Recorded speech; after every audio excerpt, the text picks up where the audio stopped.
জামানত হারানোর শঙ্কায় নির্বাচনকে ভয় পায় পিআর দাবি করা কিছু দল। তাদের তৈরি করা নাটকেই যত সংকট, বলছে বিএনপি। ভোটের মাধ্যমে দেশের শান্তি ফেরানোর আহ্বান। জুলাই সনদ ও গণভোটের বিরুদ্ধে যাওয়ায় বিএনপির মৃত্যু ঘণ্টা বেজে গেছে, বলছে এনসিপি। সংস্কার বাধা পেলে অন্তর্বর্তী সরকারের এক্সিট ও নির্বাচন নিয়ে শঙ্কা। আওয়ামী লীগের লকডাউন কর্মসূচি ঘিরে কোনো শঙ্কা নেই। আইন শৃঙ্খলা সংক্রান্ত সভা শেষে স্বরাষ্ট্র উপদেষ্টা। মাঠ থেকে 50% সেনা সদস্য তুলে নেয়ার তথ্য গুজব। বিএনপির সঙ্গে আইএমএফ-এর প্রতিনিধি দলের বৈঠক। অন্তর্বর্তী সরকারের আমলে আসছে না ঋণের ষষ্ঠ কিস্তি। নির্বাচিত সরকারের কাজ দেখে সিদ্ধান্ত, জানালেন অর্থ উপদেষ্টা। এবং যৌন হয়রানির ঘটনায় জিরো টলারেন্স বিসিবির। শুধু কর্মকর্তা নয়, প্রমাণ পেলে শাস্তি পেতে হবে পরিচালককেও। নারী উইংয়ে ব্যাপক রদবদলের দাবি সাবেক ক্রিকেটারের।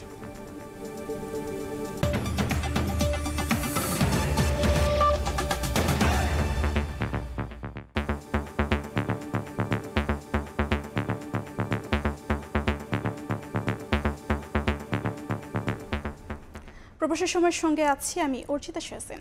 জামানত হারানোর শঙ্কায় নির্বাচনকে ভয় পায় পিআর দাবি করা কিছু দল। আজ দেশে যত সংকট, সব তাদের তৈরি করা নাটক। ঠাকুরগাঁওয়ে নিজ নির্বাচনী এলাকায় মতবিনিময় সভায় বিএনপি মহাসচিব আরও বলেন, নির্ধারিত সময়ে নির্বাচনের মাধ্যমে দেশের শান্তি ফেরার আশা করছে জনগণ। আলাদা অনুষ্ঠানে বিএনপি নেতারা বলেন, রাস্তায় নেমে চাপ সৃষ্টি করে ঐক্য হয় না। ধর্মের নামে রাজনীতি বিএনপি বিশ্বাস করে না বলেও জানান তারা।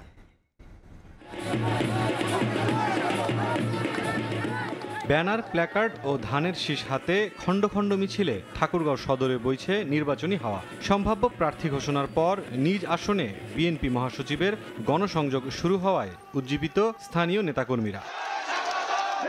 রোববার একাধিক কর্মসূচিতে যোগ দেন বিএনপি মহাসচিব মির্জা ফখরুল ইসলাম আলমগীর। বিকেলে চিলারাং ইউনিয়নের ভেলাজান হাই স্কুল মাঠে মতবিনিময় সভায় তিনি বলেন, পিআর ও সংস্কারের দাবি তুলে আন্দোলন করে নিজেদের স্বার্থ হাসিল করতে চায় কিছু দল। সংস্কার, তারপর কি পিআর, বন্ধুরা, এটা হচ্ছে আরেকটা চালবাজি, মতলববাজি। এই দাবি তুলে ঢাকাতে একটা আন্দোলন তৈরি করে বাধ্য করা সরকারকে যে ওইটার মধ্যে দিবা হবে। কেন? যে সমস্যা হচ্ছে, ওরা যদি ভোট করতে যায়, দেখা যাবে যে ভোটের মধ্যে নাই, কোনো কেন্দ্রে বেশিরভাগ আসলে জামানত বাজেয়াপ্ত হয়ে যায়। এর আগে দুপুরে দৌলতপুর বালিকা উচ্চ বিদ্যালয় মাঠে মতবিনিময় সভায় মির্জা ফখরুল বলেন, আজ দেশের যত সংকট সব তৈরি করা নাটক। আজকে যত সংকট দেখতেছেন এগুলো তৈরি করা, এরা নাটক। মূল ব্যাপারটা হচ্ছে, দেখলেন এই সমস্ত মানুষ, এরা অত কিছু বোঝে না, ওরা শুধু ভোটটা দিতে চায়। রাজধানীর সেগুনবাগিচায় বইয়ের মোড়ক উন্মোচন অনুষ্ঠানে যোগ দিয়ে বিএনপির স্থায়ী কমিটির সদস্য আমির খসরু মাহমুদ চৌধুরী বলেন, অনৈক্য সৃষ্টিকারীরা ঐকমত্যে বিশ্বাস করে না। যতটুকু ঐক্যমত হয়েছে তার বাইরে এখন আরো বেশি অনৈক্য সৃষ্টি হচ্ছে, এবং অনৈক্য সৃষ্টিকারীরা ঐক্যমতে বিশ্বাস করেন। এখানে জোর করে চাপিয়ে দিয়ে রাস্তায় নেমে একটা চাপ সৃষ্টি করে আপনি তো ঐক্যমত্য হয় না, তাহলে তো আপনার মধ্যে গণতান্ত্রিক স্পিরিটের অভাব আছে।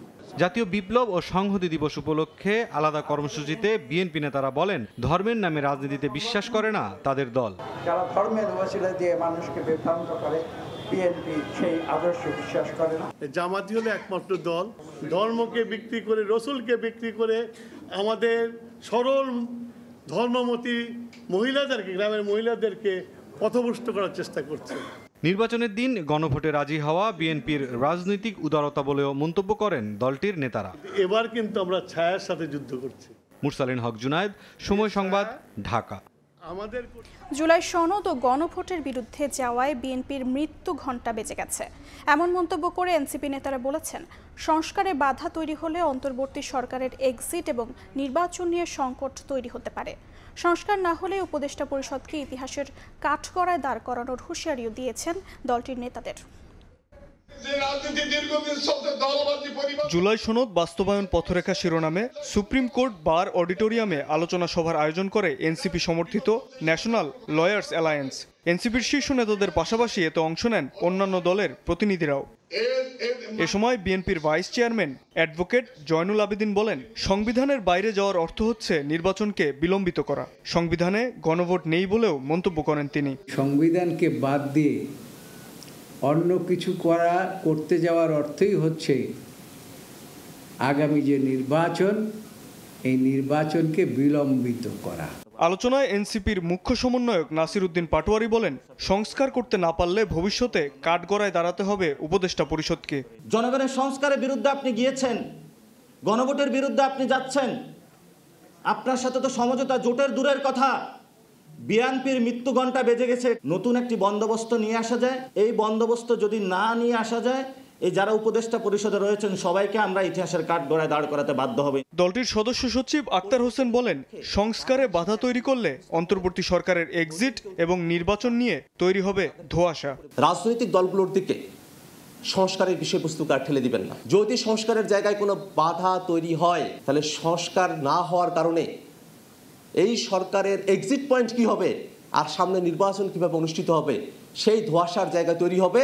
বেঁধে দেওয়া সময় শেষের দিকে হলেও সরকার দায়িত্ব ভুলতে বসেছে বলেও মন্তব্য করেন এনসিপি নেতারা। শাবাব ওয়াসি, সময় সংবাদ, ঢাকা। নির্বাচন নিয়ে শঙ্কার কারণ নেই। ফেব্রুয়ারির প্রথমার্ধেই ভোট আয়োজনে সরকার বদ্ধপরিকর। রোববার সকালে রাজশাহীতে কথা জানান আইন উপদেষ্টা ডক্টর আসিফ নজরুল। নির্বাচন নিয়ে আশঙ্কার কোনো কারণ দেখি না। আমি মনে করি রাজনৈতিক দলগুলো একে অপরের উপর চাপ সৃষ্টি করার জন্য বা আমাদের উপর চাপ সৃষ্টি করার জন্য কিছু কিছু কথা বলেন, আবার কিছু কিছু কথা হয়তো জেনুইনলি বলেন। তো সব কিছু শুনে হয়তো মনে হয় যে নির্বাচন নিয়ে একটা অনিশ্চয়তা বা আশঙ্কা রয়েছে। আমি আপনাদেরকে দৃঢ় কণ্ঠে বলতে চাই, আমরা সরকারের পক্ষ থেকে ফেব্রুয়ারির প্রথমার্ধে জাতীয় সংসদ নির্বাচন আয়োজন করার ব্যাপারে বদ্ধপরিকর। এটার সাথে সম্পর্কিত বা এটাকে বিলম্বিত করার কোনো ইস্যু আছে বলে আমরা মনে করি না। আমরা বিশ্বাস করি অবশ্যই ফেব্রুয়ারির প্রথমার্ধে জাতীয় সংসদ নির্বাচন অনুষ্ঠিত হবে। বিএনপি নেতা সালাউদ্দিন আহমেদের অনুরোধে ১৩৪ ঘণ্টা পর অনশন ভাঙলেন আমজনতা দলের নেতা তারেক রহমান। পরে সালাউদ্দিন আহমেদ জানান, সোমবার দল নিবন্ধন চেয়ে আপিল করবে আমজনতা দল। এদিকে ইসি জানিয়েছে ১৩ নভেম্বর থেকে রাজনৈতিক দলগুলোর সঙ্গে সংলাপ শুরু হবে, আর ঝুঁকি বিবেচনায় মোতায়েন করা হবে আইনশৃঙ্খলা বাহিনী। নিবন্ধন না দেওয়ার প্রতিবাদে মঙ্গলবার থেকে নির্বাচন কমিশন ফটকে অনশনে বসেন আমজনতা দলের সদস্য সচিব তারেক রহমান। রোববার রাত 8:30টার দিকে তার সাথে দেখা করতে যান বিএনপির স্থায়ী কমিটির সদস্য সালাউদ্দিন আহমেদ। তার অনুরোধে ১৩৪ ঘণ্টা পর অনশন ভাঙে তারেক। শারীরিক অবস্থা খারাপ হয়, তখনই তাকে হাসপাতালে পাঠানো হয়। সালাউদ্দিন আহমদ জানান, নিবন্ধন পেতে সোমবার নির্বাচন কমিশনে আপিল করবে আমজনতা দল। তবে জুলাই গণঅভ্যুত্থানের পর এ ধরনের ঘটনা কাম্য নয় বলেও মন্তব্য করেন তিনি। আমরা অনুরোধ করেছি যে তার বিষয়টা, তার আবেদনটা যেন আবার আপিল করলে আইনানুগভাবে সহানুভূতির সাথে দেখা হয়। এর আগে দুপুরে ইসি সচিব জানান, আইনগতভাবে আমজনতা দলকে নিবন্ধন দেওয়ার সুযোগ নেই, তবে আপিল করলে পুনর্বিবেচনা করে দেখা হবে। আইনগতভাবে আমরা যেটুকু আমাদের দিক থেকে বলার আমরা সেটা বলেছি, চিঠির মাধ্যমে অ্যাপিল করতে পারেন এবং ঘাটতি যেগুলো আছেন সেগুলো পূরণ করে দিতে পারেন। ঝুঁকি মূল্যায়ন করে নির্বাচনী এলাকাতে রেড, ইয়েলো ও গ্রিন জোনে ভাগ করে সশস্ত্র ও আইন শৃঙ্খলা বাহিনী মোতায়েন করা হবে বলে জানিয়েছে ইসি। এছাড়া রাজনৈতিক দলগুলোর সঙ্গে সংলাপ শুরু হবে 13 নভেম্বর। স্বপন আহমেদ, সময় সংবাদ, ঢাকা। শেখ হাসিনা ও আসাদুজ্জামান খান কামালের রায়ের দিন নিয়ে বাইরে উত্তাপ থাকলেও বিচলিত নয় prosecution. Prosecutor Gazi MH Tamim বলেন, ট্রাইব্যুনালের নিরাপত্তার বিষয়টি দেখবে প্রশাসন। এদিন গুম খুনের আলাদা 3 মামলা থেকে নিজেকে সরিয়ে নেন 1 আইনজীবী। সামরিক কর্মকর্তাদের পক্ষে নতুন করে যুক্ত হয়েছেন 5 আইনজীবী। 13 নভেম্বর ঠিক হবে জুলাই আগস্টের হত্যাযজ্ঞের মামলায় শেখ হাসিনা ও আসাদুজ্জামান খান কামালের রায়ের দিন। দিনটিকে কেন্দ্র করে ঢাকা লকডাউন কর্মসূচি ঘোষণা করেছে কার্যক্রম নিষিদ্ধ হওয়া দল আওয়ামী লীগ। যে কোনো পরিস্থিতির মোকাবেলায় ছক কষছে আইনশৃঙ্খলা বাহিনী। ট্রাইব্যুনালের এই প্রসিকিউটর বলছেন, শেখ হাসিনার মামলা ঘিরে বিচলিত নয় প্রসিকিউশন। প্রসিকিউশনের প্রস্তুতি কিছু নেই, প্রসিকিউশন কোনো অনিরাপত্তা বোধও করছে না। এদিন গুম খুনের আলাদা ৩ মামলায় সাবেক বর্তমান সেনা কর্মকর্তার আইনজীবী থেকে নিজের নাম প্রত্যাহার করে নেন এক আইনজীবী। নতুন করে ৭ সেনা কর্মকর্তার পক্ষে ওকালতনামা জমা দেন ৫ আইনজীবী। আমি নিজে একটি কমপ্লেন করেছিলাম, সেই কমপ্লেনের যে আসামি, সেই আসামি এই মামলারও আসামি রয়েছে। প্রফেশনাল ইথিক্স অ্যান্ড কন্ডাক্ট অনুযায়ী আমি ডিফেন্স লয়ার হওয়ার কোনো সুযোগ নাই। ৭ জনের পক্ষে ওকালতনামা দিয়েছি যারা র্যাবে কর্মরত ছিলেন। চিফ প্রসিকিউটর বরাবর একটা পিটিশন দিয়েছি যেন ওই সংশ্লিষ্ট যে মামলাটা আছে সেই মামলা সকল কাগজ যেন আমরা হাতে পাই। এদিকে চাংখারপুলে ৬ জনকে হত্যা মামলায় ১৪তম দিনের সাক্ষ্য ও জেরা অনুষ্ঠিত হয়। এ নিয়ে এখন পর্যন্ত ২৪ জনের সাক্ষ্য সম্পন্ন হলো। আফজাল হোসেন, সময় সংবাদ, ঢাকা। আওয়ামী লীগের ডাকা লকডাউন কর্মসূচি ঘিরে কোনো শঙ্কা নেই বলে জানিয়েছেন স্বরাষ্ট্র উপদেষ্টা। রোববার বিকেলে সচিবালয়ে আইন শৃঙ্খলা সংক্রান্ত উপদেষ্টা কমিটির বৈঠক শেষে তিনি আরও জানান, মাঠ থেকে ৫০ ভাগ সেনা সদস্য তুলে নেয়ার তথ্য গুজব। আমরা 50% উঠাচ্ছি না।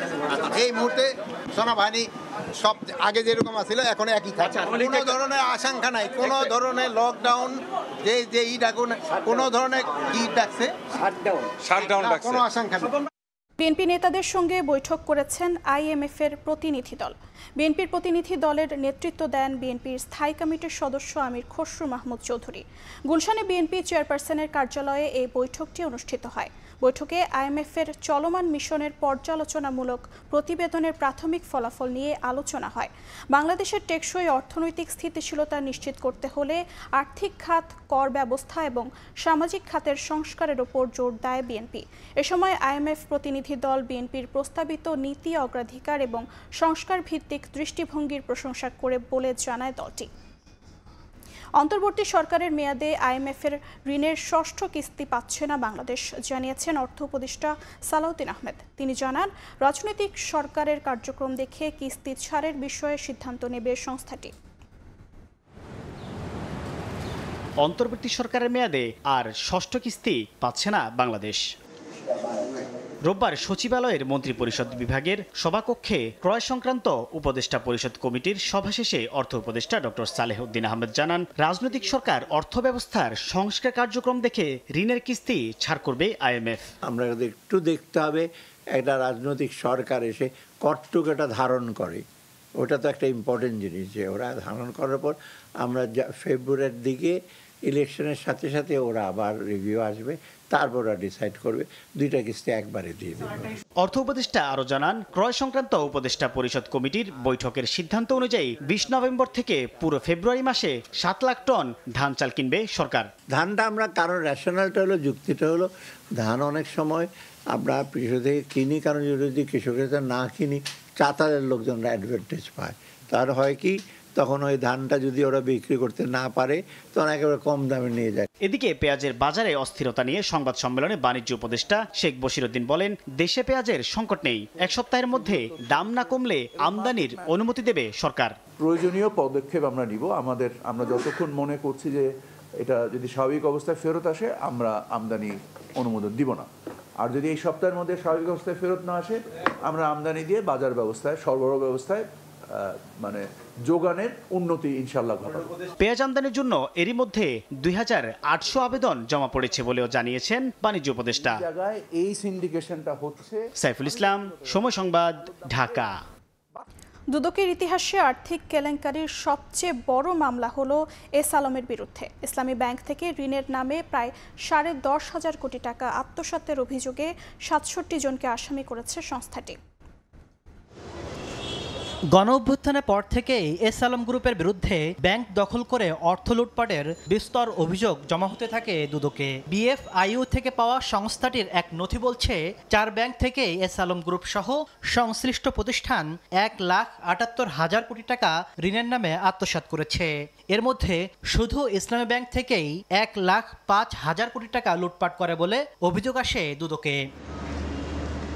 একটি অংশের অনুসন্ধান শেষে রোববার দুদকের ইতিহাসে সবচেয়ে বড় আর্থিক কেলেঙ্কারির অভিযোগে এস আলম গ্রুপের বিরুদ্ধে মামলা হয়েছে। ঋণের নামে ইসলামী ব্যাংক থেকে প্রায় 10.5 কোটি টাকা আত্মসাৎ করে সিঙ্গাপুরে পাচারের অভিযোগ আনা হয়। 2017 সাল থেকে চেয়ারম্যান মোহাম্মদ সাইফুল আলম ব্যাংকের মূল পদগুলোতে আত্মীয় ও অনুগত কর্মকর্তাদের নিয়োগ দিয়ে ব্যাংকের বিনিয়োগ প্রশাসন, আইটি বিভাগ ও পরিচালনা পর্ষদে ব্যাপক প্রভাব বিস্তার করেন।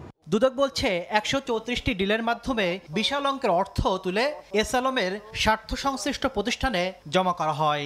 আত্মসাৎ ও পরবর্তীতে হস্তান্তর রূপান্তরের মাধ্যমে অপরাধ সংগঠিত করার অপরাধে এস আলম সহ 67 জনের নামে বিরুদ্ধে দণ্ডবিধি, দুর্নীতি প্রতিরোধ আইন ও মানি লন্ডারিং প্রতিরোধ আইনের সংশোধন ধারায় মামলা দায়েরের অনুমোদন দিয়েছে কমিশন।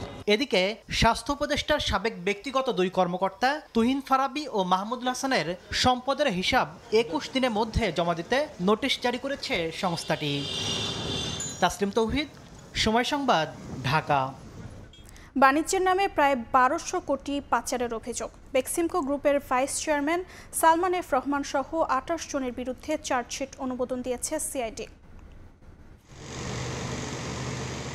2020 থেকে 2024 মাত্র 4 বছরে বিদেশি বাণিজ্যের আড়ালে $97 মিলিয়ন পাচার করেছে বেক্সিমকো গ্রুপের vice chairman Salman F Rahman ও তার স্বার্থ সংশ্লিষ্ট 28 ব্যক্তি। বিপুল এই অর্থ পাচারে দেশের 19টি কর্পোরেট প্রতিষ্ঠান ব্যবহার করা হয়েছে জনতা ব্যাংকের মতিঝিল শাখাও। মালিবাগে মিডিয়া সেন্টারে সংবাদ সম্মেলনে সিআইডি জানায়, এসব অর্থ রপ্তানির মাধ্যমে দুবাই, সৌদি আরব সহ বিভিন্ন দেশে পাচার করেছে অভিযুক্তরা। অনুসন্ধানের সত্যতা মেলায় অভিযুক্তদের বিরুদ্ধে চার্জশিটের অনুমোদন দেওয়া হয়েছে। যে বাংলাদেশ থেকে বেক্সিমকো গ্রুপের 17টি আরএমজি প্রতিষ্ঠান, এর মাধ্যমে সেখানে $97 মিলিয়ন লন্ডারিং করা হয়েছিল। এ সময় সিআইডির আইনজীবী অ্যাডভোকেট এহসানুল হক সমাজি বলেন, পাচার হওয়া অর্থ ফিরিয়ে আনতে সকল আইনি প্রক্রিয়া নেওয়া হচ্ছে। আইনের নিয়ম অনুসরণে এই পাচারকৃত অর্থ ফেরতের পদক্ষেপ গ্রহণ অবশ্যই করা হবে। এ মামলায় গ্রেপ্তার আছেন সালমান এফ রহমান। গ্রেপ্তার হয়েছেন ওটাম লুপ অ্যাপারেলস লিমিটেডের ব্যবস্থাপনা পরিচালক ওয়াসিউর রহমান। বাকিদেরও গ্রেপ্তারের চেষ্টা করছে সিআইডি। শফিকুজ্জামান রুবেল, সময় সংবাদ, ঢাকা। ঢাকার একটি আসন থেকে নির্বাচন করবেন স্থানীয় সরকার উপদেষ্টা আসিফ মাহমুদ সজীব ভুঁইয়া। তবে কোন আসন থেকে নির্বাচন করবেন তা এখনও চূড়ান্ত হয়নি বলে জানিয়েছেন তিনি। রোববার বিকেলে ধানমন্ডি থানা নির্বাচন কার্যালয়ে ভোটার হওয়ার আবেদন জমা দিয়ে আসিফ মাহমুদ জানান, স্বতন্ত্র প্রার্থী হিসেবে নির্বাচন করার পরিকল্পনা রয়েছে তার। বিএনপি কিংবা কোনো দলের সঙ্গে এখনও কোনো আলোচনা হয়নি বলেও জানান। সরকার থেকে পদত্যাগের বিষয়ে সিদ্ধান্ত হয়নি বলেও জানান স্থানীয় সরকার উপদেষ্টা।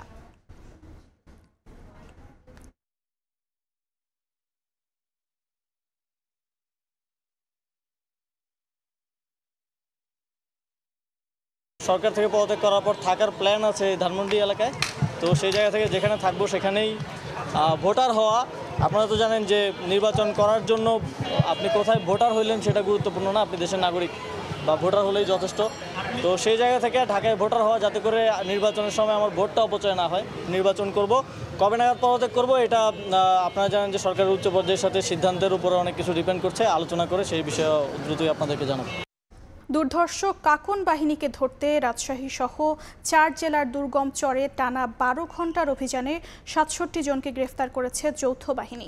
জব্দ করা হয়েছে বিপুল পরিমাণ আগ্নেয়াস্ত্র ও মাদকদ্রব্য।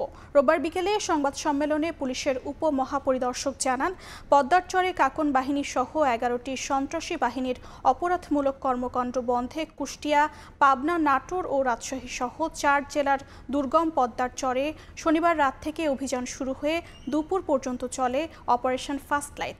অভিযানে 67 জনকে গ্রেফতারের পাশাপাশি জব্দ করা হয়েছে 10টি আগ্নেয়াস্ত্র, দেশীয় 2টি বন্দুক, 6টি পিস্তল, 24 রাউন্ড কার্তুজ, 5টি মোটরসাইকেল ও মাদকদ্রব্য। এছাড়া ইঞ্জিন চালিত নৌকা, স্পিডবোট এবং অস্ত্র রাখার সিলিন্ডারও জব্দ করা হয়েছে। শালুক তুলতে গিয়ে বিল থেকে আর ফেরা হলো না বাড়ি। মেহেরপুরে পানিতে ডুবে 3 ভাইয়ের 4 মেয়ের মর্মান্তিক মৃত্যু হয়েছে। পরিবারের শোকের মাতম। নিহতদের মধ্যে 2 জন মাধ্যমিক ও বাকি 2 জন প্রাথমিক বিদ্যালয়ের শিক্ষার্থী ছিল। বিল থেকে শালুক তুলতে যাওয়াই কাল হলো। পানিতে ডুবে প্রাণ গেল 4 বোনের। বুকের ধন হারিয়ে পরিবারের শোকের মাতম। রোববার দুপুরে মেহেরপুর সদর উপজেলার রাজনগর গ্রামের 3 ভাই আব্দুস সামাদের 2 মেয়ে, 14 বছর বয়সী ফাতেমা ও 10 বছরের আফিয়া, ইসহাকের 10 বছরের মেয়ে মিম এবং শাহরুল ইসলামের 10 বছর বয়সী মেয়ে আলিয়া পরিবারকে না জানিয়ে মুসুরি ভাজা বিলে শালুক তুলতে যায়। স্বজনরা তাদের না পেয়ে খোঁজাখুঁজি শুরু করেন। এক পর্যায়ে বিলের গভীর পানিতে 4 চাচাতো বোনের মরদেহ ভাসতে দেখেন স্থানীয়রা।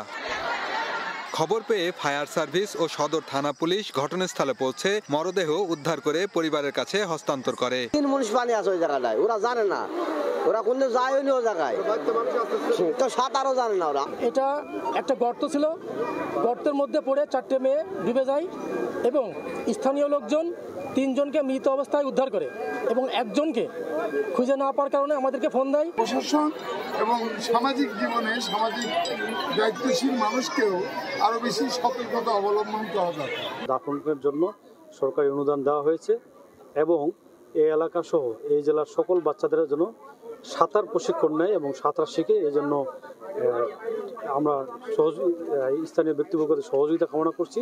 নিহত ফাতেমা মোমিনপুর মাধ্যমিক বিদ্যালয়ের 8ম শ্রেণীর, মিম আমঝুপি মাধ্যমিক বিদ্যালয়ের 8ম শ্রেণীর এবং আফিয়া ও আলিয়া আমঝুপি তৃণমূল মডেল একাডেমির 4র্থ শ্রেণীর ছাত্রী ছিল। বেন ইয়ামিন, সময় সংবাদ, মেহেরপুর। বগুড়ার গাবতলীতে মুরগি চুরি নিয়ে বিরোধের জেরে কাঠমিস্ত্রি তরিকুল ইসলাম ভুট্টোকে কুপিয়ে হত্যা করে প্রতিপক্ষের লোকজন। এর জেরে তার স্বজনদের হামলায় প্রতিপক্ষের এক যুবক আহত হয়েছেন। ঘটনা তদন্ত করে ব্যবস্থা নেওয়ার আশ্বাস পুলিশের। পরিবারের উপার্জনক্ষম একমাত্র ব্যক্তিকে হারিয়ে আহাজারি থামছে না স্বজনদের। গত মে মাসে বগুড়ার দুর্গাহাটার কীর্তনিয়া গ্রামে তরিকুল ইসলাম ভুট্টোর মামাতো ভাই জহুরুল ও খায়রুলের খামার থেকে প্রায় 42টি মুরগি চুরি করে স্বাধীনতা সহযোগীরা। এই ঘটনাকে কেন্দ্র করে দুই পক্ষের মধ্যে মামলা ও উত্তেজনা চলছিল। সম্প্রতি ওই বিরোধের জেরে স্বাধীনতা সহযোগীরা খামার মালিক খায়রুল ও তার 2 ভাইকে কুপিয়ে আহত করে। এরই জেরে রোববার বিকেলে প্রথমে খায়রুল ও তার সহযোগীরা স্বাধীনকে কুপিয়ে আহত করে। পরে সন্ধ্যায় দুর্গাহাটা রামচন্দ্রপুর বাজার থেকে ভ্যানে করে বাড়ি ফেরার পথে কীর্তনিয়া বাজারে স্বাধীনের অনুসারীরা তরিকুল ইসলাম ভুট্টোকে একা পেয়ে কুপিয়ে জখম করে। গুরুতর অবস্থা থেকে উদ্ধার করে সারিয়াকান্দি উপজেলা স্বাস্থ্য কমপ্লেক্সে নিয়ে গেলে মৃত ঘোষণা করেন চিকিৎসক। 40টা মুরগি চুরি করে খাওয়ার থেকে এই ঘটনাটা ঘটে গেল। হ্যাঁ, প্রতিবাদ করছিল প্রতিবাদ করার থেকে, কিন্তু ইনি প্রতিবাদ করা তো ছিল না বা কোনো কিছুই ছিল না। যত কাজে কাজে আরো মমতা হয়ে গেল সাথে, ওনার সাথে তার কাজ নাই। উনি এভাবে অজগির মারলে এটা তো আমরা বুঝছি না কিছু। এই আশেপাশে গ্রামের থেকে একটা লোক যদি খারাপ করে কয় আমরা বিচার চাই না, আর যদি সবাই ভালো করে কয় এর ন্যায্য বিচার আমরা চাই। আমার সরকারের কাছে একটাই দাবি যে আমরা ফাঁসি চাই, এটা উপযুক্ত বিচার চাই আমরা। পুলিশ বলছে ঘটনায় জড়িতদের শনাক্ত ও গ্রেপ্তারের চেষ্টা চলছে। আমাদের আইনগত প্রক্রিয়াধীন আছে, আমরা সুরতহাল সম্পন্ন করে ময়নাতদন্তের জন্য পাঠাবো এবং আসামি গ্রেপ্তারের প্রক্রিয়াও এখনো প্রক্রিয়াধীন আছে। ইনশাআল্লাহ পরবর্তীতে আপনাদের তদন্ত সাপেক্ষে আরো অনেক কিছু বিস্তারিতভাবে জানানো যাবে। তরিকুল ইসলাম ভুট্টো পেশায় কাঠমিস্ত্রি, তার 4 ছেলে সন্তান রয়েছে। আব্দুল আওয়াল, সময় সংবাদ, বগুড়া। 47তম বিসিএস লিখিত পরীক্ষা পেছানোর দাবিতে পিএসসি ঘেরাও কর্মসূচিতে লাঠিচার্জ, জলকামান নিক্ষেপ করে ছত্রভঙ্গ করে দিয়েছে পুলিশ। আগের পরীক্ষাগুলোতে 3 থেকে 6 মাস সময় দেয়া হলেও এবার মাত্র 40 দিন সময় দেয়া অযৌক্তিক বলছেন আন্দোলনকারীরা। 24 ঘন্টার মধ্যে দাবি না মানলে কঠোর কর্মসূচির ঘোষণা দিয়েছেন তারা। 47তম বিসিএস লিখিত পরীক্ষার তারিখ পেছানোর দাবিতে রোববার সকালে পিএসসি ঘেরাও করে পরীক্ষার্থীরা। দুপুরে তাদের সরিয়ে দিতে লাঠিচার্জ করে পুলিশ। এক পর্যায়ে ব্যবহার করা হয় জলকামান। আহত হন বেশ কয়েকজন। আমাদের প্রায় 15-20 জন ভাই আহত। মেয়েদেরকে পুরুষ পুলিশ আহত করছে পিটাইয়ে। আগে স্বৈরাচারী মনোভাবটাই তাদের মধ্যে রয়ে গেছে। আমাদের দাবি যৌক্তিক দাবি, তারপরেও তারা মেনে নিচ্ছে না।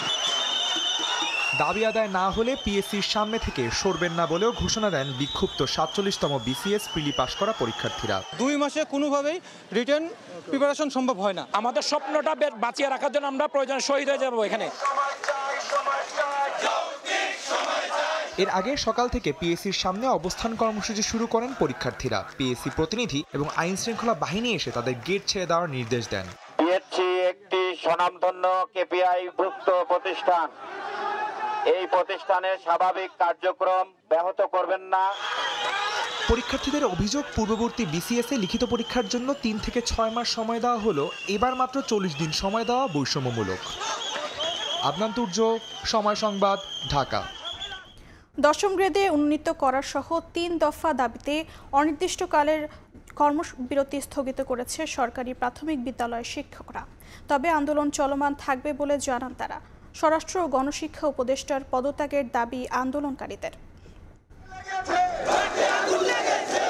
দাবি আদায়ে কর্মবিরতি ডেকেছেন সরকারি প্রাথমিক বিদ্যালয়ের সহকারী শিক্ষকেরা। রোববার সকালে কেন্দ্রীয় শহীদ মিনারের সামনে অবস্থান নেন তারা।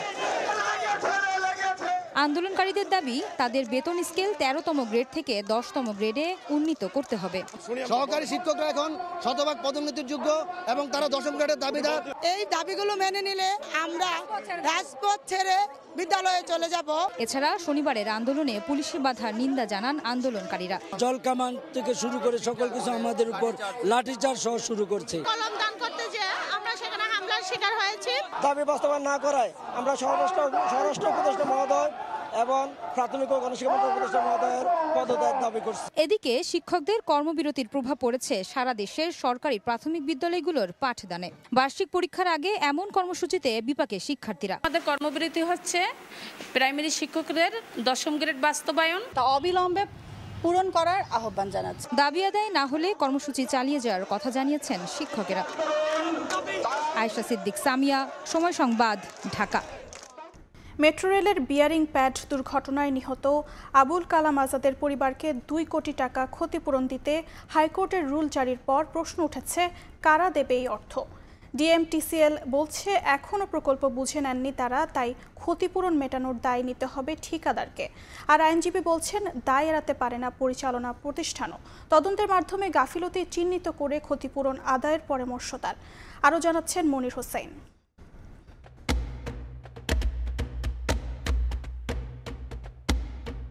Megacity Dhaka, flyover, elevated expressway কিংবা মেট্রো রেল, নগর জুড়ে এত মেগা প্রকল্পের ভিড়ে প্রশ্ন যখন নাগরিক নিরাপত্তা, উত্তর তখন আবুল কালাম আজাদ।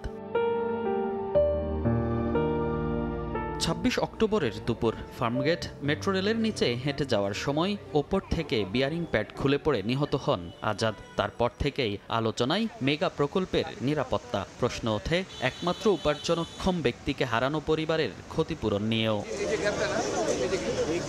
এরই মধ্যে ক্ষতিপূরণ ও তদন্ত কমিটি গঠনের আদেশ চেয়ে হাইকোর্টে রিট আবেদন করেন 2 আইনজীবী। পরে 29 অক্টোবর আবুল কালামের পরিবারকে 2 কোটি টাকা ক্ষতিপূরণ দিতে কেন নির্দেশ দেওয়া হবে না তা জানতে চেয়ে রুল জারি করেন হাইকোর্ট। এখন প্রশ্ন, কারা দেবে এই ক্ষতিপূরণ? আইনজীবীরা বলছেন হুট করেই কাউকে দোষারোপ না করে তদন্তের মাধ্যমে যাদের গাফিলতি পাওয়া যায় ক্ষতিপূরণ দিতে হবে তাদেরই। কারা ওন করে, কারা চালাচ্ছেন, এর সবারই দায়িত্ব আছে। যিনি কন্ট্রাক্টর তার নেগলিজেন্স থাকলে এটা কমিটি একটা করেই করতে হবে। এটা কিন্তু আপনি হুটহাট বলতে পারবেন না যে এই এমডিকে দেওয়ার জন্য, হুটহাট বলতে পারবেন না কন্ট্রাক্টরকে দেওয়ার জন্য। মেট্রো রেল আইন 2015 8ম অধ্যায়ে উল্লেখ আছে, মেট্রো রেল পরিচালনাকালে কেউ ক্ষতিগ্রস্ত হলে এর ক্ষতিপূরণ দিতে হবে লাইসেন্সিকে। সেক্ষেত্রে দায় আসে ডিএমটিসিএল এর ওপর। তবে ডিএমটিসিএল এর ব্যবস্থাপনা পরিচালক বলছেন এখনও ঠিকাদার থেকে প্রকল্প বুঝে নেননি তারা, তাই পুরো দায়িত্ব নিতে হবে ঠিকাদারকে। যেহেতু এখনো কন্ট্রাক্টার্স কনস্ট্রাকশন আন্ডার কনস্ট্রাকশন, এদের ডিফেক্টস এখনও সম্পূর্ণভাবে বোঝায় দেয় না আমাদের। আমরা যা ডিফেক্টস পাইছি আমরা সমস্ত কিছু নোটিফাই করছি। যেহেতু এখনও বোঝায় দেয় নাই, অবশ্যই এটা কন্ট্রাক্টর এবং কনসালটেন্টের দায়িত্ব।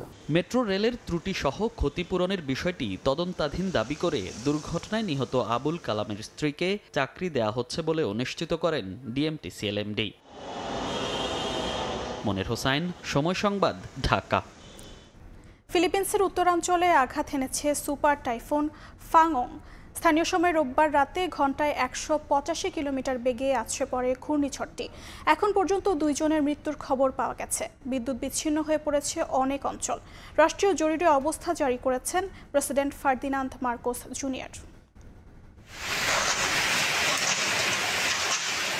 টাইফুন কালমেঘির ক্ষত শুকাতে না শুকাতেই ফিলিপিন্সে আঘাত হেনেছে আরও একটি শক্তিশালী ঘূর্ণিঝড়। দেশটির উত্তরাঞ্চলে আছড়ে পড়েছে সুপার টাইফুন ফাংওং। ফিলিপিন্সের আবহাওয়া সংস্থা পাগাসার তথ্য অনুযায়ী স্থানীয় সময় রাত 9:10 ফাংওং স্থলভাগে আঘাত হানে লুজন দ্বীপের অরোরা প্রদেশে।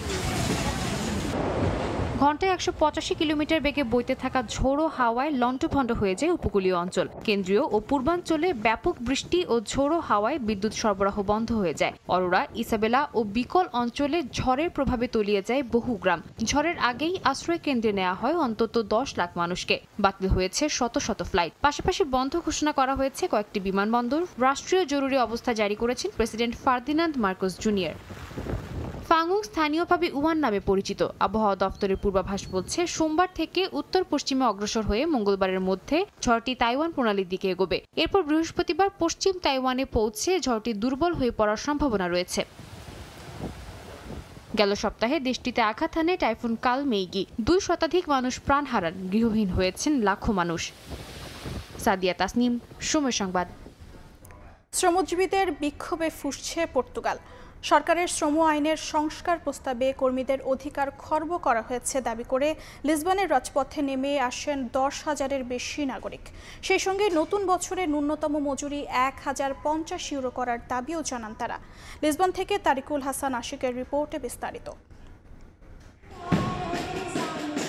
প্রস্তাবিত লেবার প্যাকেজকে না বলুন ও ন্যূনতম মজুরি বাড়ানো হোক এমন স্লোগানের পাশাপাশি নানা দাবি সম্বলিত ব্যানারে শনিবার পর্তুগালের রাজধানী লিসবনের রাস্তায় নামেন হাজারো নাগরিক। কেউ কেউ ক্ষমতাসীন সরকারের রাজনীতিবিদদের মুখোশ পরেও যোগ দেন বিক্ষোভে। দেশটির শ্রমিক ইউনিয়নের আহ্বানে সাড়া দিয়ে এতে অংশ নেন শিক্ষক, গবেষক ও সমাজকর্মী সহ বিভিন্ন পেশাজীবীরা।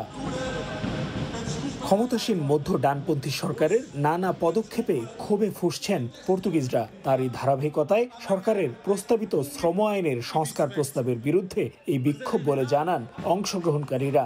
আইনটি পাশ হলে কর্মী ছাঁটাই আরও সহজ হবে বলে দাবি তাদের। সেই সঙ্গে স্তন্যপান করানো নারীদের কাজের ক্ষেত্রে নমনীয়তা কমানো ও গর্ভপাত পরবর্তী শোকের ছুটি কমানোর প্রস্তাবেরও কড়া সমালোচনা করেন তারা। সরকারের নানা পদক্ষেপের বিরুদ্ধে আজকে আমাদের এই বিক্ষোভ। নতুন প্রস্তাবে উৎপাদনশীলতা বাড়ানোর নামে সরকার কর্মীদের স্বাভাবিক অধিকার কেড়ে নিতে চাইছে। সেই সাথে 12 বছরের কম বয়সী শিশুর মায়েদের প্রচলিত অধিকারও খর্ব হবে সরকারের নতুন প্রস্তাবে, যা মোটেই কাম্য নয়। আমি সত্যি বেশ উদ্বিগ্ন। কখনো ভাবিনি ঐতিহাসিক 25 এপ্রিল বা স্বাধীনতার 50 বছর পর এমন সব সাধারণ ইস্যুতেও আমাদের রাস্তায় নামতে হবে, যেগুলো প্রত্যেক নাগরিকদের স্বাভাবিক অধিকার হিসেবে সংবিধানে সুরক্ষিত। সরকার সাপ্তাহিক কর্মঘণ্টা 50 ঘন্টা করতে চাইছে, সেই সাথে স্বাভাবিক মায়েদের অধিকারে আঘাত হানছে, যেগুলো মোটেও মেনে নেওয়া হবে না। বিক্ষোভকারীদের সংখ্যা অন্যান্য বিতর্কিত কয়েকটি বিলের মতো এটিও সংসদের প্রধান বিরোধী দল ডানপন্থী সেগার সমর্থনে পাশ হবে। তাই দাবি মানা না হলে 11ই ডিসেম্বর সারা দেশে সাধারণ কর্মবিরতির ঘোষণা দিয়েছে তারা। তারিকুল হাসান আশিক, সময় সংবাদ, লিসবন, পর্তুগাল। সংযুক্ত আরব আমিরাতের শহর দুবাইয়ের ব্যস্ত নাইফ রোডের গড়ন অনেকটা ঢাকার এলিফ্যান্ট রোড কিংবা গুলিস্তানের মতো। এই এলাকাকে ঘিরে গড়ে উঠেছে প্রবাসী বাংলাদেশিদের নানা ধরনের ব্যবসা বাণিজ্য। প্রতিদিন এখানকার প্রবাসীরা কোটি কোটি টাকা রেমিটেন্স পাঠাচ্ছেন বাংলাদেশে। শিবলি আল সাদিকের রিপোর্ট। বিশ্বের অন্যতম বিলাসবহুল শহর সংযুক্ত আরব আমিরাতের দুবাই। শহরটির ঝলমলে অট্টালিকার বিলাসবহুল দোকানপাটের মাঝে লুকিয়ে আছে সাশ্রয়ী পণ্যের নানা দোকান। কম দামে ভালো মানের পণ্য কিনতে পর্যটকরা ভিড় করেন বিখ্যাত নাইফ রোডে। সাশ্রয়ী মূল্যের স্বর্ণ, মোবাইল ফোন, কসমেটিক্স, ইলেকট্রনিক সামগ্রী, গার্মেন্টস পণ্য, খাবার দাবার, এমনকি শিশুদের জন্য চকলেট সহ প্রায় সব পণ্যেই পাওয়া যায় এখানকার বিভিন্ন দোকানে। আর দুবাইয়ের এই প্রাণ কেন্দ্র এখন অনেকটাই বাংলাদেশিদের দখলে। এমন কোনো শহর নাই এই জমিনে, এমন কোনো জায়গা নাই যেখানে বাংলাদেশিরা নিজস্ব মালিকানায় আপনার গ্রোসারি এবং আপনার ফুড স্টপের দোকান করে উঠাচ্ছে না। বিগত 30 বছর যাবৎ গ্রোসারি এবং ফুড স্টপ ট্রেডিং ব্যবসা করে যাচ্ছি। আল্লাহ রহমতে অনেক সফলতা অর্জন করছি। আমাদের কমিউনিটি যারা বাংলাদেশের যত গ্রোসারি আছে সবাই ম্যাক্সিমাম দোকান আমাদের থেকে মাল নিয়ে থাকে। আমরা সহযোগিতা করি তাদেরকে নতুন নতুন প্রোডাক্ট বাংলাদেশ থেকে আইন এখানে আমাদের বাজারজাত করার জন্য। এখানে তো এখনো ভিসা বন্ধ, মানুষ তেমন আসতে পারতেছে না, কিন্তু এখানে মানুষের অনেক প্রয়োজন। আমরা হোলসেলে ব্যবসা করি এখানে দুবাইতে, সবাইকে যতটুকু আশেপাশে দোকান আছে ওদেরকে দিই, দেশে ফাটাই মাল। মোবাইলের ব্যবসা শুরু করছে আলহামদুলিল্লাহ, এখানে ভালোই প্রফিট হচ্ছে এবং ওখানে সকল ধরনের কসমেটিক পাওয়া যায়। দেরা অঞ্চলের নাইফ রোড বাংলাদেশি ব্যবসায়ীদের জন্য যেমন পরিচিত, তেমনি পাশের ফিরুজ আলমোড়া, Murshid Bazar, gold souk, Bangla channel, Al Manar centre, Sabkha station, Gargash centre, Baniyas square, আলনাখিল সেন্টারে পাওয়া যায় বাংলাদেশিদের সক্রিয় উপস্থিতি। তবে প্রবাসী ব্যবসায়ীদের অভিযোগ, ভিসা বন্ধ থাকায় বাংলাদেশি কর্মচারী সংকটে ভুগছেন তারা। আগের মতো বেচাকেনাও নেই দেরা বাজারে। ব্যবসায়ীরা মনে করেন প্রবাসী সমস্যা নিরসনে গুরুত্ব এবং আমিরাত সরকারের সঙ্গে শ্রমবাজার সংক্রান্ত বিষয়গুলো সমাধানে এগিয়ে আসলে দেশে রেমিটেন্স প্রবাহ আরও কয়েক গুণ বাড়বে।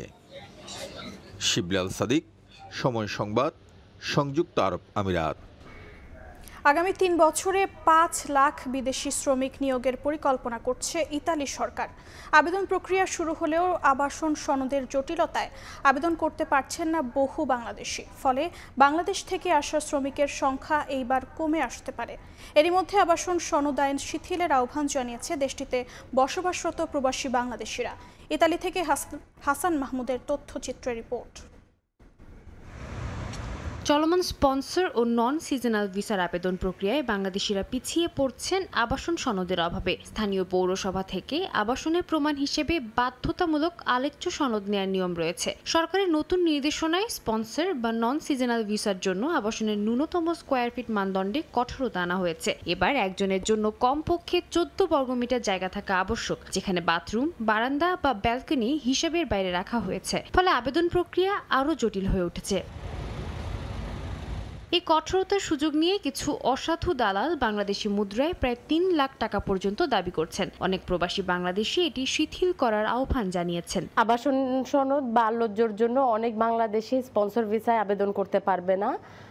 এই আইন শিথিল না হওয়া পর্যন্ত খুবই কম সংখ্যক লোক এবার ইতালিতে ঢুকতে পারবে।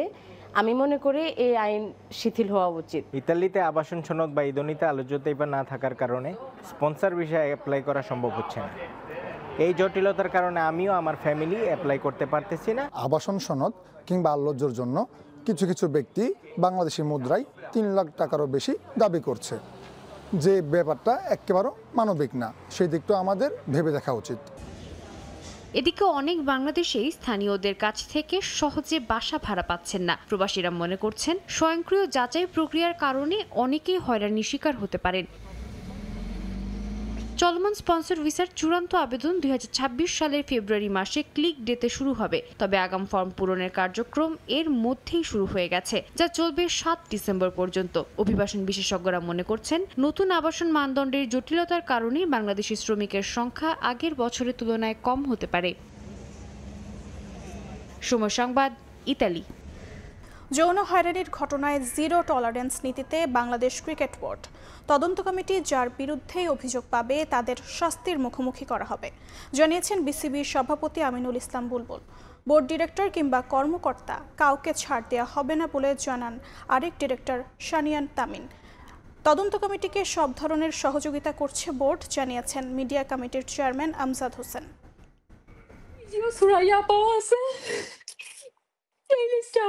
জাহানারার অভিযোগ তোলার পর একে একে বেরিয়ে আসছে দেশের নারী ক্রিকেটের করুণ অবস্থা। সাবেক অধিনায়কের যৌন হয়রানির অভিযোগের পর মুখ খুলছেন অন্যরাও। এরই মধ্যে তদন্ত কমিটিও গঠন করেছে ক্রিকেট বোর্ড। একজন বিচারপতির সাথে আছেন নারী পরিচালক রুবাবাদ-দৌলা ও ব্যারিস্টার সারওয়াত সিরাজ শুক্লা। অভিযোগগুলোর সামনে আসার পর গণমাধ্যমের মুখোমুখি আমিনুল ইসলাম বুলবুল। কিন্তু আলোচিত ঘটনা নিয়ে কথা বলতে যেন দ্বিধা ক্রিকেট বোর্ডের। এই ইস্যুতে প্রশ্ন করায় ঘুরিয়ে পেঁচিয়ে এড়িয়ে যাওয়ার চেষ্টা পরিচালকদের। জাহানারা আলমের ইনসিডেন্টটা ছিল বা উনি যেটা কমপ্লেইন রেজ করেছেন, শুধু সেটা না, এর বাইরেও যদি এর ধরনের কোনো কিছু ঘটে যায় সেগুলো ওনারা ফাইন্ড আউট করবেন এবং এগুলোর রেকমেন্ডেশনস দিবেন। বিষয়টি নিয়ে খোলামেলা উত্তর দিতে বারবার প্রশ্ন করা হয় আমিনুল ইসলাম বুলবুলকে। শেষ পর্যন্ত এক কথায় উত্তর দিয়েছেন সভাপতি, তবে বোর্ডের কঠোর অবস্থানের কথা জানালেন আরেক পরিচালক।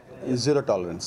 Employee, whether that is a director, there is an investigation committee that is responsible for the decisions. কালকে যদি আমাদেরকে বলে যে 4টা এমপ্লয়িকে ওএসডি করতে হবে, তাহলে আমরা 4টা এমপ্লয়িকে ওএসডি করব। এট দি সেম টাইম আপনার যে ডিরেক্টরের কথাই আপনারা শুনতে চাচ্ছেন মেইনলি, বিকজ ঘুরিয়ে পেঁচে এটাই কথা হচ্ছে। The decision is there's. তারা কমিটিতে যখন তারা ইনভেস্টিগেশনটা করবে তাদেরকে সহায় করবে, কোনো ডিরেক্টরকে ছেড়ে যে করবে তা কিন্তু না। বুলবুল ভাই যেটা বলেছেন, zero tolerance, whether that is the president, whether that is the board director or any employee. যে জিনিসটা হয়েছে, if the allegations are true, it will not be tolerated. 15 দিনের মধ্যে প্রতিবেদন জমা দিবে তদন্ত কমিটি। বোর্ডের পক্ষ থেকে সব ধরনের সহযোগিতা করতেই রাখা হয়েছে নারী পরিচালক রুবাবা দৌলাকে। তদন্ত কমিটির সিদ্ধান্ত প্রকাশ্যে এনেই শাস্তির মুখোমুখি করা হবে দোষীদের। তারেক হাসান শিমুল, সময় সংবাদ, ঢাকা। বিপিএলে ফিক্সিং কাণ্ডে জড়িতদের বিচারের আওতায় আনা হবে বলে জানিয়েছেন যুব ও ক্রীড়া উপদেষ্টা আসিফ মাহমুদ সজীব ভুঁইয়া। তবে যাদের বিরুদ্ধে ফিক্সিংয়ের অভিযোগ প্রমাণ হয়নি তাদের খেলতে বাধা নেই। এদিকে সাবেক অধিনায়ক জাহানারা আলমের যৌন হয়রানির অভিযোগ তদন্ত করে যথাযথ ব্যবস্থা নেওয়ার কথাও জানান তিনি। গত আগস্টে বিসিবির কাছে বিপিএল-এর ফিক্সিংয়ের অভিযোগের প্রাথমিক তদন্ত প্রতিবেদন জমা দেয় 3 সদস্যের স্বাধীন তদন্ত কমিটি। এরপর 28 অক্টোবর দেয়া হয় চূড়ান্ত প্রতিবেদন। 900 পৃষ্ঠার এই প্রতিবেদনে দুর্নীতিগ্রস্ত কার্যপ্রণালী ও পরিচালনাগত ত্রুটিগুলো তুলে ধরা হয়। এসব জায়গায় সংস্কারের জন্য পরিকল্পিত রোডম্যাপও নির্ধারণ করা হয়েছে বোর্ডের পক্ষ থেকে। আগামী মাসে মাঠে গড়াচ্ছে বিপিএল-এর 12তম আসর। আসন্ন আসরে যেসব ক্রিকেটারের বিরুদ্ধে ফিক্সিংয়ের অভিযোগ এখন পর্যন্ত প্রমাণিত হয়নি তাদের খেলতে কোনো বাধা নেই বলে সুখবর দিয়েছেন যুব ও ক্রীড়া উপদেষ্টা আসিফ মাহমুদ সজীব ভুঁইয়া। ক্রিকেটার সহ ফিক্সিংয়ের ঘটনায় জড়িত সবাইকে বিচারের আওতায় আনা হবে বলেও নিশ্চিত করেছেন তিনি। যারা ফিক্সিংয়ের সাথে জড়িত ছিল শুধু খেলোয়াড় না, আপনারা জানেন খেলোয়াড় ছাড়াও বাইরে থেকে অনেকে জড়িত থাকেন এবং সেই রিপোর্ট অনুযায়ী যথাযথ ব্যবস্থা গ্রহণ করা হবে। এদিকে নারী দলের সাবেক অধিনায়ক জাহানারা আলমের যৌন হয়রানির ঘটনায় তোলপাড় দেশের ক্রীড়াঙ্গন। ঘটনার সুষ্ঠু তদন্তে এরই মধ্যে কমিটি গঠন করেছে বিসিবি। এই কমিটি সঠিক সময়ে প্রতিবেদন দেবে বলে আশা প্রকাশ করেন যুব ও ক্রীড়া উপদেষ্টা। তদন্ত কমিটি নির্ধারিত সময়ের মধ্যে তাদের রিপোর্ট দাখিল করবে এবং সেই অনুযায়ী বিসিবি এবং প্রয়োজনে জাতীয় পর্যায় থেকে যদি কোনো ব্যবস্থা নিতে হয় আমরা যথাযথ ব্যবস্থা গ্রহণ করব। আমরা চাই যে ক্রীড়া ক্ষেত্রে সকল স্পোর্টসের ক্ষেত্রে এটা নারীদের জন্য নিরাপদ হোক। এদিন সাভারের বিকেএসপিতে যুবাদের আত্মরক্ষামূলক মৌলিক প্রশিক্ষণ প্রকল্প উদ্বোধন করেন সজীব ভুঁইয়া। আত্মরক্ষার প্রশিক্ষণের জন্য 27 কোটি টাকা ব্যয়ে 2 বছর 6 মাস মেয়াদী প্রকল্প গ্রহণ করেছে সরকার। প্রকল্পের আওতায় বিকেএসপির 7টি আঞ্চলিক শাখার মাধ্যমে 8850 জনকে প্রশিক্ষণ দেয়া হবে। সময় সংবাদ, সাভার। আইরিশদের বিপক্ষে সিরিজের প্রথম টেস্ট সামনে রেখে লাক্কাতুরায় অনুশীলন সারল টাইগাররা। ক্রিকেটারদের সঙ্গে বোঝাপড়ার তৈরির চেষ্টা করছে নবনিযুক্ত ব্যাটিং কোচ মোহাম্মদ আশরাফুল। জুটি বেঁধে নিজেদের ঝালিয়ে নিয়েছেন মুমিনুল শান্তরা। কিছুটা বাউন্সি পিচের কথা মাথায় রেখে পরিকল্পনা সাজিয়েছেন হেড কোচ ফিল সিমন্স। এদিন প্র্যাকটিসে নেমেছিলেন আয়ারল্যান্ড দলের কয়েকজন ক্রিকেটারও। সিলেট থেকে নিয়ন মোহাইমিনের রিপোর্ট। সিলেটে দ্বিতীয় দিনের মতো অনুশীলনে বাংলাদেশ। লাক্কাতুরায় সকাল সকাল হাজির পুরো টিম। গতানুগতিক ধারায় ওয়ার্ম আপের পর ফুটবল ম্যাচ খেলতে নেমে যান ক্রিকেটাররা। কোচিং প্যানেলের ব্যস্ততা তখন পরিকল্পনা সাজানোয়। সব কোচরা ফিল সিমন্সকে ঘিরে আলোচনায় ব্যস্ত থাকলেও ব্যতিক্রম আশরাফুল। ক্রিকেটার সত্তা এখনও যে কাটিয়ে উঠতে পারেননি তা স্পষ্ট। লিটনদের সঙ্গে খেললেন দারুণ এক ফুটবল ম্যাচ। গা গরমের পর স্কিল ট্রেনিং এর পালা। সেখানে আবার দৃশ্যপটে হাজির মোহাম্মদ আশরাফুল। সিমন্সের বুদ্ধি নিয়ে নেমে পড়লেন শিষ্যদের স্লিপ ক্যাচিং প্র্যাকটিসে। কিপিংয়ে লিটনকে রেখে একে একে দাঁড়ালেন শান্ত, সাদমান, জয় আর গালিতে মেহেদি মিরাজ। এরপর একের পর এক ক্যাচ ছুটে এলো ফিল্ডারদের দিকে। ভালো ক্যাচে মিলল হাততালি, আর মিস করলেই অ্যাশের হতাশা।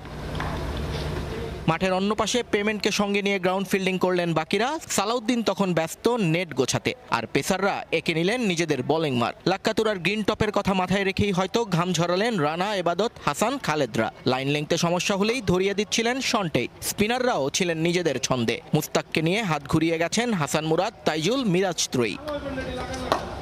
নেটে তখন পার্টনারশিপ করে চলে ব্যাটিং। জয়ের সঙ্গে সাদমান আর শান্তর সঙ্গী মুমিনুল। মাঝে সালাউদ্দিন এসে দীর্ঘক্ষণ আলাপ করলেন আশরাফুলের সঙ্গে। পরে ডাক পড়ল জয় সাদমানের। দুই কোচের কাছ থেকে জেনে নিলেন সমস্যাগুলো। স্পিনারদের নেটে তখন চমক দিয়ে হাজির আইসিসির দুই আম্পায়ার। পজিশনে দাঁড়িয়ে নিজেদের কাজটারও অনুশীলন সেরে নিলেন তারা।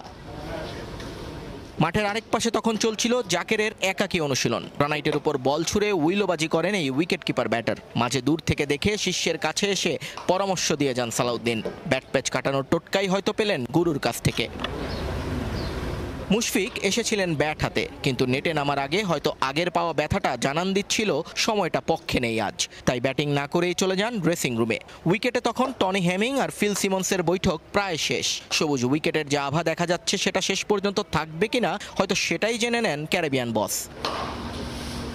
3 ঘন্টার প্রস্তুতি শেষে এরপর ফেরার পালা। ধীরে ধীরে সব গুছিয়ে টিম হোটেলের দিকে বাংলাদেশ দল। টাইগারদের প্রস্থানের পর মাঠে হাজির আয়ারল্যান্ড। সফরকারীরা অবশ্য পুরো দল নিয়ে আসেননি এদিন। হালকা ওয়ার্ম আপের পর টুকটাক ব্যাটিং বোলিং করেই ক্ষান্ত দেন দ্বিতীয় দিনের অনুশীলনে। নিয়ন মুহাইমিন, সময় সংবাদ, সিলেট। এ পর্যায়ে শীর্ষ সংবাদগুলো জানিয়ে দিচ্ছি আরেকবার। জামানত হারানোর শঙ্কায় নির্বাচনকে ভয় পায় পিআর দাবি করা কিছু দল। তাদের তৈরি করা নাটকেই যত সংকট বলছে বিএনপি। ভোটের মাধ্যমে দেশের শান্তি ফেরানোর আহ্বান। জুলাই সনদ ও গণভোটের বিরুদ্ধে যাওয়ায় বিএনপির মৃত্যু ঘণ্টা বেজে গেছে বলছে এনসিপি। সংস্কার বাধা পেলে অন্তর্বর্তী সরকারের এক্সিট ও নির্বাচন নিয়ে শঙ্কা। এবং আওয়ামী লীগের লকডাউন কর্মসূচি ঘিরে কোনো শঙ্কা নেই। আইন শৃঙ্খলা সংক্রান্ত সভা শেষে স্বরাষ্ট্র উপদেষ্টা। মাঠ থেকে 50 ভাগ সেনা সদস্য তুলে নেয়ার তথ্য গুজব।